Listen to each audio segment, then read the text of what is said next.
Welcome back to part 2. Let's go ahead and get started. Number 13 says, in which year on the graph was meat consumption the highest?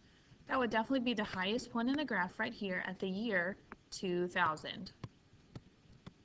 For number 14, it asks us to estimate the meat consumption for 1995. As a reminder, 1995 is right here in the middle of 1990 and 2000.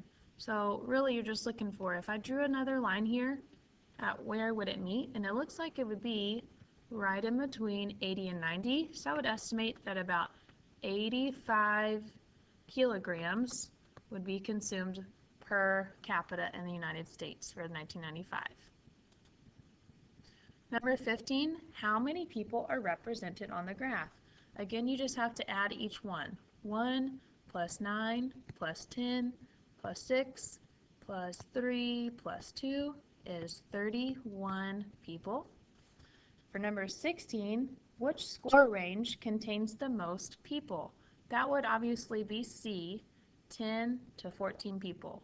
Remember, this is a histogram because it has intervals at the bottom to show different types of scores. Number 17 talks about populations and samples. 75 strawberries in the field would be the sample, where all strawberries in the field would be the population. Remember, the population is everything, where sample is only a small portion of it. For number 18, tell if the sample is biased. George surveys 15 students on the volleyball team to learn whether middle school students want more money to spend on school sports. This would definitely be biased because all George is doing is he's asking the people who actually play a sport. So you might want to say biased because he only asked people who play a sport.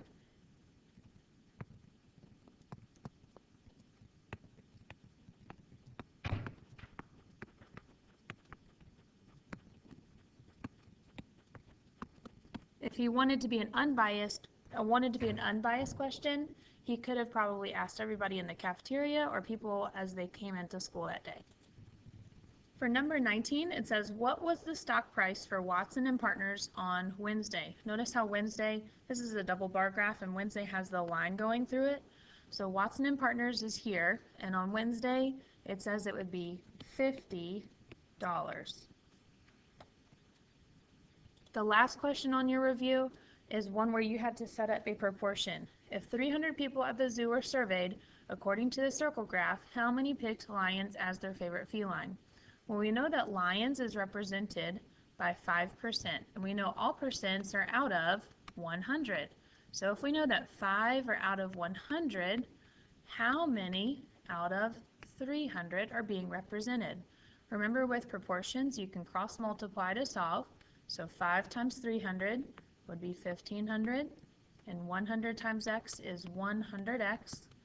And then we need to divide both sides by 100 to get that x by itself. X will be equal to 15. This is going to conclude the review for chapter 10 with data displays. Please make sure if you need to go back and review everything. Good luck on your test.